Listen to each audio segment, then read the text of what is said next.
But I think all of us, and I think that Michael Hogan and Aaron Douglas, everybody made a call to Ron Moore when we got that script that confirmed that we were going to be Cylons, and we all had the what the frack call. Like, what? Just help me, like, hold my hand, take me through this. How do you see this? Because it was their grand plan, it was their idea, it was their scripts, the writers, and Ron Moore and the writing team. So we just all wanted a little bit of help. Like, how do you walk us through this a little bit? And I'm sure he said some really cool shit, but I don't remember that. I was just really confused. I was like, I don't understand, man. I've been playing this I've been helping, creating this character of Samuel Anders to be this staunch advocate for the resistance, a freedom fighter, and now you throw this wrench in, and I don't know how I can how I rectify that with my past. And he goes, yeah. All right, Ron, well, thanks for the call. That was enlightening. And he just kept going, yeah, it's weird, huh? But you wrote it, man. So, I think that was his way of saying, yeah, it's just, that's right. You have this crazy past, and this revelation hits you like a ton of bricks. So, consequently, the ensuing next few episodes until the end, I played it like, I don't know what to make sense. And that was all my scenes with Katie were really delicate. I didn't know how to quite, handle. I was always kind of gauging her reaction, like, did she figure me out, or was she one maybe? So then, is that cool? Because maybe we both are. But how do you ask somebody if you're silent, but if they're not? Then she would definitely put a bullet through my head. So I was like, hey, if you want silent, it would be okay with me, I'm not saying I am. Okay, we can get along. And then she had that scene, she's like, no, if I found out you were silent, I would literally shoot you between the eyes. So those scenes were really great to play because we just kept, I had Anders just walking on eggshells. So that was a lot of fun, yeah. And then in contrast, a serious question, how was your hair so perfect? It's amazing. Most of this is that's just a wig. I glued it. I had 3 or 4 back at the hotel room. But thanks for noticing. More hats. That's reserved. Yeah, you have a question? Back on the note before the hair. Sure. We can talk about the hair. How hard was it to shoot your final scene with Katie? The final scene with Katie? Yeah. Well, that's funny because that's usually the answer to the question. Somebody, you ask the favorite episode and favorite scene. That's one that sticks out. So it's almost like bookends for me. It was extremely difficult because it was laden with emotion on so many levels. The emotion of the character was evident, but it was also the emotion of us, everybody in the show, was the end. And every one of us eventually had to shoot our own ending scene. But it's like camp. It's like high school. Or, it's like it was ending. It was this was it. And the realization that we were not going to be coming back to work at the end of the season, at the end of the series. Of course we all hang out, we're all friends, but that little world was coming to an end. That was on all of our minds all the time. So we were in that headspace. We were in that emotional space. Now, compound that with me sitting in this viscous goo and a ball cap and naked except for a peach-colored G-string. The most unflattering thing I've ever worn in my life. And, and not being able to really move, and I could sense Katie's emotion as we were shooting it, but the state that my character was in was one that was just, vegetative, comatose state. Except there was just a little window of emotion at the end that we talked about at length, actually, while we were shooting, Katie, myself, and the director, Michael Reimer. And that last line that I said, we shot it several different ways, and the one that they ended up keeping was my favorite. It was really, really intense. But I think it works. I mean, I'm glad it was. But, those are those days at work that you don't look forward to. But they're also the most rewarding. So, But it was hard. To answer your question, it was tough, but good. Tough and good. Turn around. Turn around. What is it?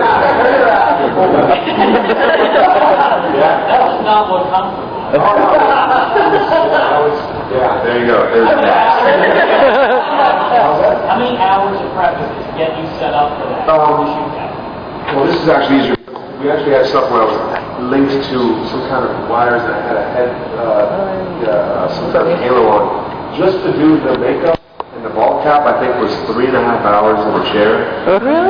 And then almost an hour to take it off. Yeah, that stuff's crazy glued on. Yeah, let me tell you something. I would just sit with my, iPod and just like try to zone out because I'd be there early in the morning. Everybody, it was also, I told you it was emotional time, but it was also like that giddy, it's the end of school, like, hey, summer vacations, everybody's running around having a good time, and I'm just sitting in the makeup chair. So, yeah. And the goo was fun too. Anyhow, go ahead. So I don't know if you know the answer to this question, but one of the few things that made little sense to me during, I forget, like the end of when you found out this 4 songs were, it's like end of third season, the song that they heard, like, when it is All on the Watchtower. Why is it, were silent families involved, Bob Dylan or something? Or, Yeah, I think, even though they, well, no, I was I don't know, somebody just asked me this today too, I don't even know the real answer, except that I think, yeah, man, I think they just like the song. I think when you're in control of a TV show, you're like, hey, man, we can put any music we want, and we can make it significant. It's like the only real songs they put in the show. Exactly. Well, there was also a Bear McCreary version of the song, and I don't know if you guys know, Bear's music, but he's a musical genius, and the stuff he did with the music in Battlestar is incredible, and he's still to this day, he's a phenomenal musician. I think maybe that was the point, is that all the music was nondescript and non-recognizable except until that end, that was the trigger. And it was so random, and it's so weird, it's such a bizarre choice, that I think it works for that reason, and I think actually just because Ron liked the song. And he's like, I have a TV show, I'm going to play this song. There's nothing you can do about it, so. But if you ever meet Ron, ask my question, I'd like to know the answer too. Good morning. Hi. How's it going? Very good, and you? I'm good. You just walked in, didn't you? Yeah, I have to go out. I haven't seen the You need to wrap this, right? Okay. You didn't want to hear anything. Yeah, I didn't want to hear I love that. That's a true fan. Awesome. Okay. So, my question is, how did Anders ever rationalize Starbuck cheating on him? I don't understand why, such a good-looking guy, just like... But I don't get it. Like, she's just cheating. Why would she do that? And how did Anders rationalize? Anders had his indiscretions, I'm sure. He's like, wow, what comes around goes around. Yeah, that's a funny question. A lot of people have brought that up in the past. Like, I think there was this sort of blind loyalty that was built into a character like Anders. And there was almost this, kind of like the role reversal of the relationship between Starbuck and Anders.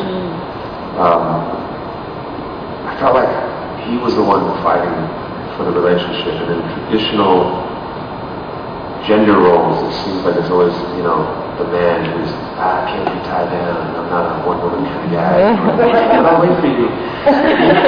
And in this situation, it was Anders saying, I'll always be here. There was an undying loyalty in the character, and that's why it was so hard for me to get my head around that reveal at the end of the series. I just spent so much time building this character of loyalty with Kara that it was a tough thing to play. Let me tell you, because there are times that you question yourself as the actor. But why isn't he just kick her to the curb? What gives you? But man, I don't know. Love is powerful. They always say love is blindness, and there is no more powerful emotion, inexplicable emotion than love, and I think that was pure loyalty and love. Thank you. You're welcome. Yes? Because it seems like normally every other 3 seconds someone's standing up, so I decided to ask a third question, if that's okay. Sure. Alright, cool. So, Have you ever done sci-fi before? And if you haven't, how was this experience for you as far as like an actor? Like, was it any different than shooting anything else, or? No, I haven't. No, I don't think I've ever done any sci-fi before Battlestar, and it's extraordinarily different because no other genre leads to anything like this. Yeah. You know, we're what, 5, 6, 7 years outside of the last episode airing, and there's still such a culture for our show. That's fascinating. I've done lots of shows and they come and go, you know. And, people still talk about them. They might watch them in reruns, but there's something about this genre, the sci-fi genre, that resonates with people. And in particular, when you marry the sci-fi genre with such a powerful social allegory, as our show was, political and religious